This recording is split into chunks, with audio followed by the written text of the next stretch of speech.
Friends, we're starting a session on business plan. As you all are aware that when an entrepreneur starts entering into an export business for the first time, he may be into a domestic business already or he may be starting an export business. So there are three levels of business plan that you can look forward. Number one, you having established domestic business of your own and you are wanting to enter the export plan for the first time. The next level of entrepreneurs could be that you're already exporting, but you're exporting to a traditional market. Say, for example, you're exporting a very old product to an old destination, that is, a carpet exports to the US or the European Union. So, how do you think making a business plan if you want to change your product or you're changing a market? Then the third level of entrepreneurs are that they are looking for an expansion in the similar markets of US and Europe. So technically, friends, business plan is a very systematic plan for an expansion of a company from a domestic market to an international market at various levels. Now, when you start working on these plans, you need to understand very basic queries. Number one, I am doing a very excellent domestic business. Why do I need to enter into exports? Maybe Indian market is a great market for me. Second, if I need to understand that there is a need to diversify from a domestic market to an international market, I am flooded with questions. What product should I choose? What market should I look into? How to look into a buyers into that market? Whether I get my payment back from the buyers? I get hold of a market, I get hold of a buyer. Where do I organize my logistics from? Where do I get my financing from? How do I understand what are the import regulatory requirements of that market? So when I talk about a business plan, it's a holistic opportunity of taking care of all these aspects and closing the loop with entering into the market and realizing my payments. Towards solving these exporters' anxiety of certain questions that we have already raised, the confusion of an exporter begins that if I am a startup exporter, I have many products where I can source with. And I have many export markets where I can participate in a trade fair, buyer-sellers meet, trade missions, and look forward for my expansion opportunity. Now, when I look for an option that every trader has, you have a choice of selling the same product to the same market that India has been doing traditionally. This is the first box, that is old product, old destination, where technically India doing wonderfully well in certain sectors are the cliche sectors that a company can pick up for exports. And it is a safe markets of US and the European Union, which is your old destinations where you can technically target your companies. Now, in such a box, your competition at all the three levels, Indian companies present in this space, the Chinese companies or the other L2 players companies present in this space, and also the companies in the importing market are highest. So three levels of competition are the highest in this traditional box. Therefore, the suggestion to the companies are, if you want to remove yourself and protect your business plan from three levels of competition, it's always good to enter into a vertical shift or a horizontal shift. When I make an horizontal shift, we keep supplying to our old destination, but this time what I do as a startup is I am making an old product into a new product. So we'll learn how do we do that. The second option that I have towards a vertical shift is I keep supplying the same product. So I will like to change a new destination altogether. And how do I do that is basically to take advantages of going from a traditional markets where India may not have an advantage to going to a newer markets where India has signed a regional trade agreement. The final outcome is a new product, new destination altogether, where I'm supplying a new product to a completely new market, and that is why I protect ourselves from all the levels of competition. Taking it forward for the old product, old destination, if you do a product of OPOD, you are not the only one supplying these products. Let's take, for example, we take a sector of chemicals. Now, China captures almost 12% of the total exports, where US captures 9.8 with India 3.2. Now, you have other companies in the world, other countries in the world doing the same product. Whether it is a steel sector or it is electronic sector, you are having huge competition. Now, how do you get ensured that your company is picked up and you get a business in these markets against these three competition that you're seeing? Now let's solve this jigsaw puzzle. How to choose a new product, how to choose a great market for your product. Now it will all depend on certain parameters. That would technically mean what type of product are you selling? Is it acceptable in the global market? Does it have a price competition? Are you availing the right government scheme? Are you targeting the right market? And finally, which is extremely important, friends, that will make you different than all the other companies in the world supplying the same product is, are you customizing the product as per the customer's requirement in that market? Now, let us do the step one. The step one is, when you start entering into an export market, you do not sell a product. You sell a number attached to that product, which we normally call as harmonized system of code.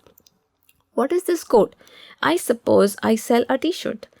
Now this t-shirt may be differently composition may be different. I may be supplying, your buyer is asking for a cotton t-shirt blended with silk. Now because of the language differences, you completely do not understand his criteria. So every product, depending on the attribute of that product, you are technically giving a number assigned to the product. So you do not explain to your buyer the product details, but you explain to the buyer a number that you would like to export. How do you assign these numbers? For example, what do you see something common across all products here? If you see something which is common, every product that you see on the screen are the products coming from the animal origin. So technically, the World Customs Organization divides this into a first level of classification of the number given to all the products having something common amongst themselves as a 2-digit code, which is 04. Now, under the products of animal origin, it could be milk, it could be egg, it could be honey, as you can see. Now, every product is a unique product, friends. So that takes me from a 2-digit code to a 4-digit code, where milk gets 0401, egg gets 0402, honey gets 0405, and that's about it. Now think about a company who runs a big dairy farm in India. Now they would like to enter into the export market. Now this company has multiple choice. Under the dairy sector, which is 0401, they have many choice at a 6-digit code. So 0401 remains common, but the last digits would change depending on the product. So this company is having, they can enter into milk powder, which is 040110, 040120 for ghee, or what you say as butter oil, or cheese, which is 30, or butter, which is 50. Now I have many choices. I run a very successful dairy company in India. I have a big brand in India. Now do you think I can export anything that I would like? Not really. So how do you understand and pick up from plethora of products that you're selling in the domestic market? How do you choose the right product to export? Will all depends upon the 5 characteristics. First of all, number 1, can I export everything that I sell in the domestic market? Not really, because there are so many products at a 6-digit HS code. Your government, for multiple reasons, will not allow the export of every product that you would like to export. Therefore, your foreign trade policy would divide the HS codes at a 6-digit level in 4 categories. The products that you are free to export are technically known as Open General License, which is also known as OGL. This would mean you do the basic formalities, get your company registered, get your import-export code, and you find a buyer through trade fairs and you are free to export. Second category comes at restricted category, where you need to have a license to export. You have a third category of certain HS codes that fall in the category of canalized products, where you have certain governmental interventions. You cannot directly export and import these products. So these canalizing agency would technically take the responsibility of managing how much has been exported, how much has been imported. So these are canalized products. And certain products, you should not invest your time and energies to look for a bias in the international market, because the government of India will not allow the export of these products. So first and foremost, for all the products that you're selling in the domestic market, we should typically see and select the products which are in the OGL category, that is easiest to start business with. This is how a typical DGFT notification looks like, where the DGFT keeps making policy changes. So one should, as a startup company, you should keep a look on the DGFT website and can understand the status of the exact 6-digit products that your companies are supplying the domestic market, and accordingly take a call.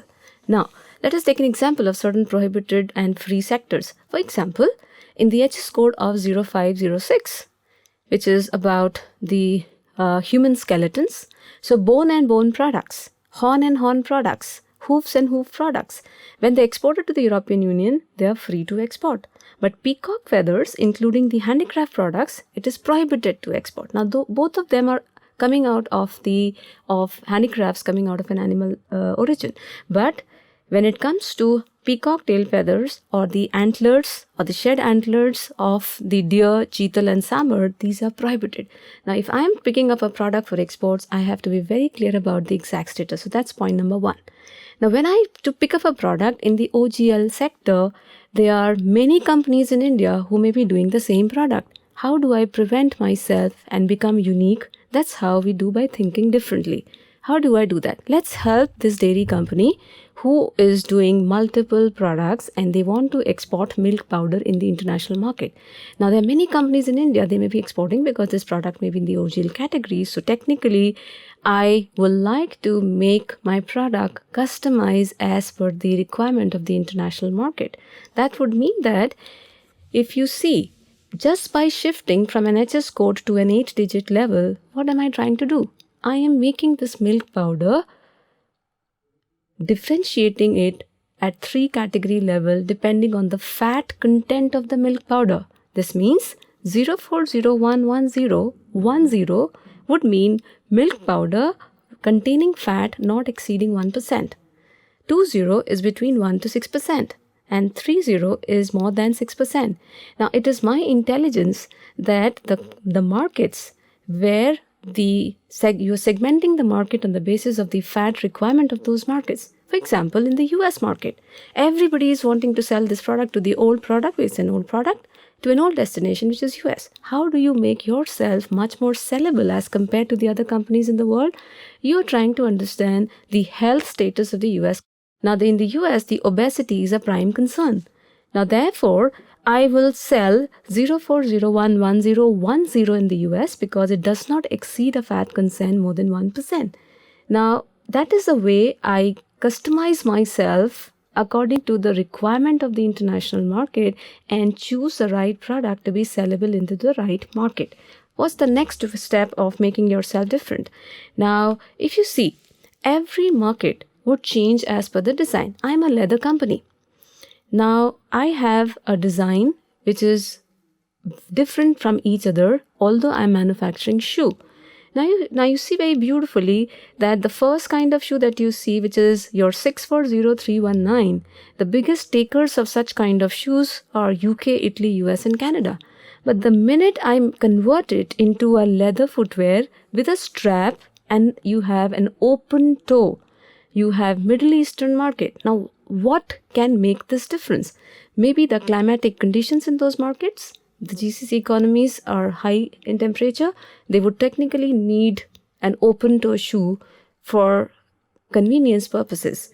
Now, when I make a metal toe that converts this into 640340 and my prime markets become Australia, Chile and Belgium. And if I make it gumboot, I have markets again like US, Italy and Canada. So it is very important for me. The mistake that most of these startups does is whatever they are supplying in the domestic market, they keep supplying the same product in the traditional market without understanding the specific requirement in the international market and not the buyer. Let's take you closer to the buyer in the international market. Let's take an example of HS code 71. Which deals with pearl industry, which is 7101, then 7102. You have precious metals, we have silver, we have gold. Now, when I'm dealing into the gems and jewelry segment, I have multiple choice. But it is interesting to note that there may be many companies doing pearl business. But then, are we doing natural pearl? There are certain countries in the world that prefer natural pearl. While the preference of certain market is about cultured pearl, which is unworked. Cultured pearl visits worked. Now, I have to make an extra effort to understand the customer requirement in the same segment. Let us take you to much closer to the buyer's requirement. You'll be surprised to see that for Indian CIS countries, we have a lot of preference for the gems and jewelry market. But you see, one country in CIS, which is Armenia, is technically trying to work forward for cultured pearl, which is temporarily strung for convenience purposes. And Georgia, they're looking for a natural or a synthetic semi-precious pearls. And Kyrgyzstan are looking for glass beads. Let's take an example of a HS code 44, which is a wood product. Now, 3 countries in the US looking for 3 different requirement of the same HS code. For Belarus, the demand is for tableware and kitchenware of wood, which is brooms and brushes of the wood. For Moldova and Kyrgyzstan and Russia, both the countries looks forward for an import of statues of wooden ornament. But one market, which is Moldova, looking for tropical wood, and the other markets of Kyrgyzstan and Russia looking for non-tropical wood. Now, am I making so much of an effort to understand these markets? So before the session ends, we will see the websites that give you such specific understanding of the consumer requirement. Please note, friends, this is known as a concept that you can see as NTL, which is a national tariff line. The same 6-digit code, the way we supply it to one country in the international market is different to the another country in the international market. So this extended number that you see here in Belarus, 44190000 or 4420101110. So this is beyond 8-digit code, which can be 9, which could be 11, it could be 13 in certain cases, and that what's understanding of this extended number as a national tariff line makes you differently placed in the eyes of the consumer, because that takes you to the consumer choices. Let's take the example of silk. Now, when I'm trying to look forward for business opportunities for a silk products beyond saris, beyond cushion covers, beyond bedspreads, we're trying to understand, for example, Rwanda is the largest importer of handkerchiefs made out of silk. So I will technically not supply the cushion covers to them, but I will try to understand how can I make handkerchiefs of silk and supply it to these markets.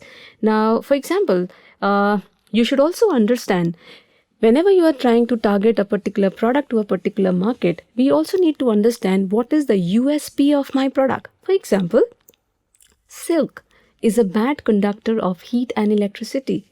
So if I'm trying to target this product, and that's what we have done so in the past, that Turkey is a country that would love to import silk, not as cushion covers, not as saris. Rather, the same saris can be portrayed on a textile wall-to-wall covering. And why do they do so? Because in countries like CIS countries where the temperatures are very, very low, they need this textile wall covering as a silk give them an advantage of warmth in the room. So because silk is a bad conductor of heat, you're trying to capture that USP of your product and try to innovate the use of the product. That's one way that comes out of the rut of the competition that a company would have. The second way that you can look forward for an opportunity in the international market is to focus on the products where Indian government has filed a geographical indication, which would mean, for example, the Indian government may sell Madhubani arts online. So the government has a focus of promoting the GI products. So as a startup company, you can look forward for the products where the GI has been filed. So you have multiple product lines from every state. You have certain identified products which originates from that location, and that gives you a country branding in the international market. You can pick up any of these products as a startup. You should always choose a product which is in sync with your foreign trade policy. Now, the MEIS policy gives you certain focus products and certain focus markets. So, for example, paper products, eco-friendly products. We have a bamboo mission. Choose a bamboo product where government focus is always there. So as a startup, if I'm looking for an old product which is already explored a lot by your Indian companies, let's take our attention to the newer products, and that fits well and as per the governmental focus in the foreign trade policy. I can do a lot of woman-centric products which are supported under MEIS, which could be apparels, which could be watches, which could be consumer electronics, footwears. Then comes the concept of exploring innovation in use. For example, this is Indian companies in a certain cluster where they used to sell a lot of these women wear, as you can see, the silverware in wearing it in the foot. Now, and the second product that companies were selling from your metalware clusters were the Shiv Nandi bell. Now, the way you are portraying it in the market was Indian product, which is a Shiv Nandi bell. Now, 90% of your buyers' friends are non-Hindu, or they're not able to connect well with the stories that you would like to promote in the international market.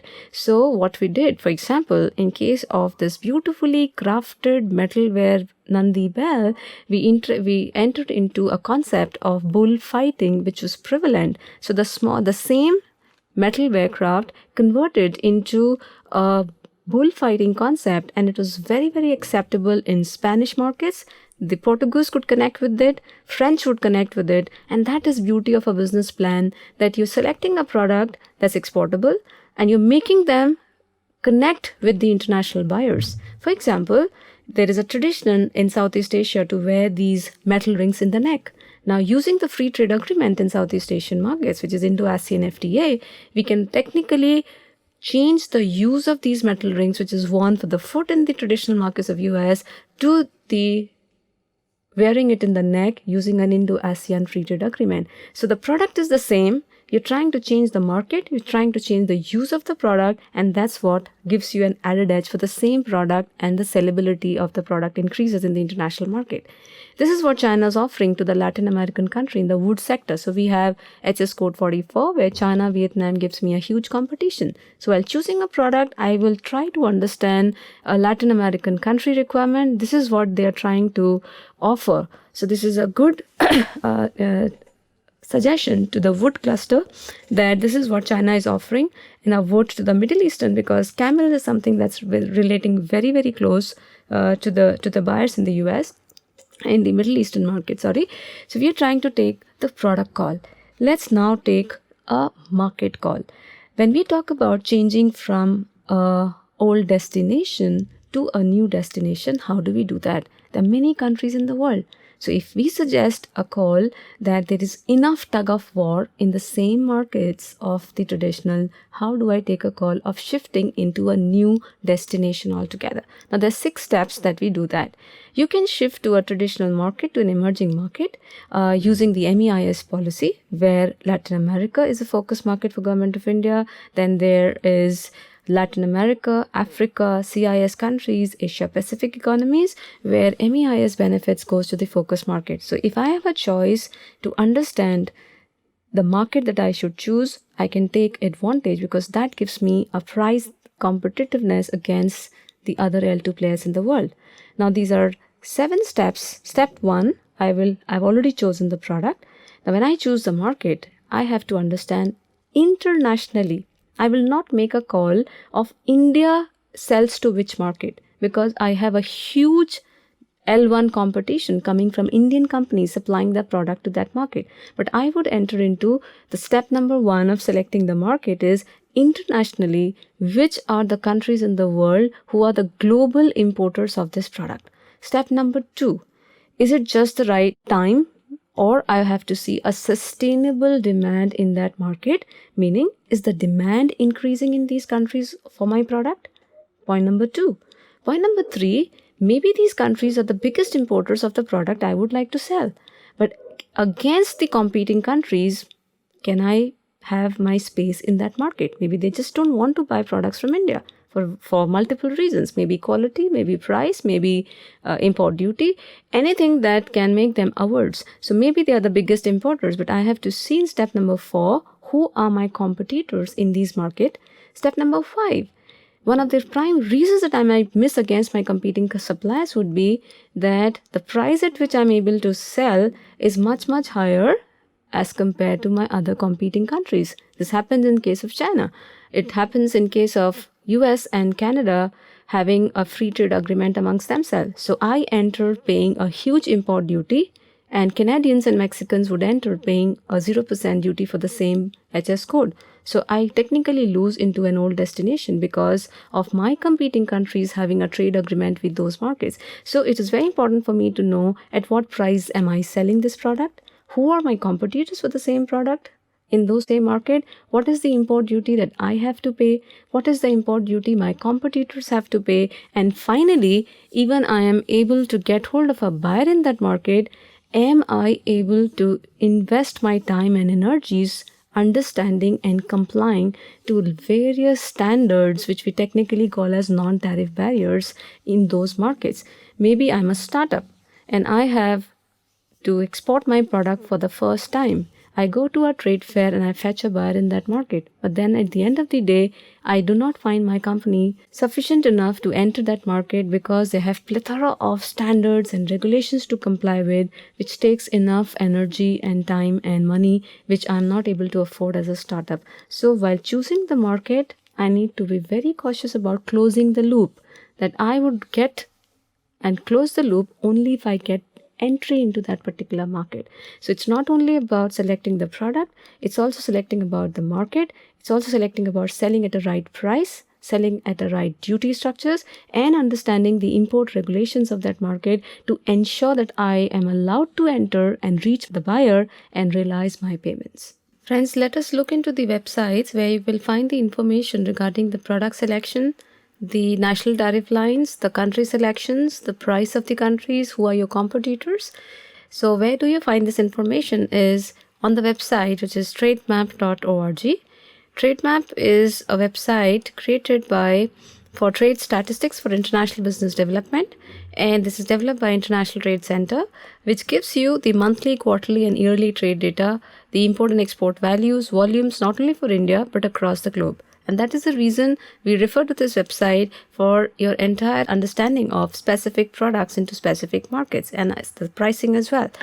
Once that is done, a business plan technically would like to look into the buyers, which the companies will give you the buyers, and you can start working and sending your brochures and start your business plan. So friends, in this session, we have learned a very systematic process of getting into an export business. You understood how to select a product.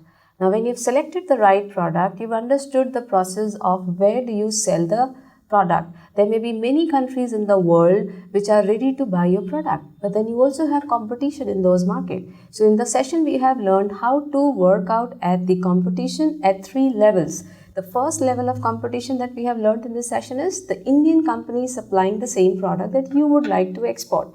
The second level of competition is you're trying to understand Chinese competition or Brazilian competition or international competition in the same product. The third level that you have learned is in the market you're trying to export, you have a lot of local companies supplying the same product. So how do I take an advantage of innovation in my product sector?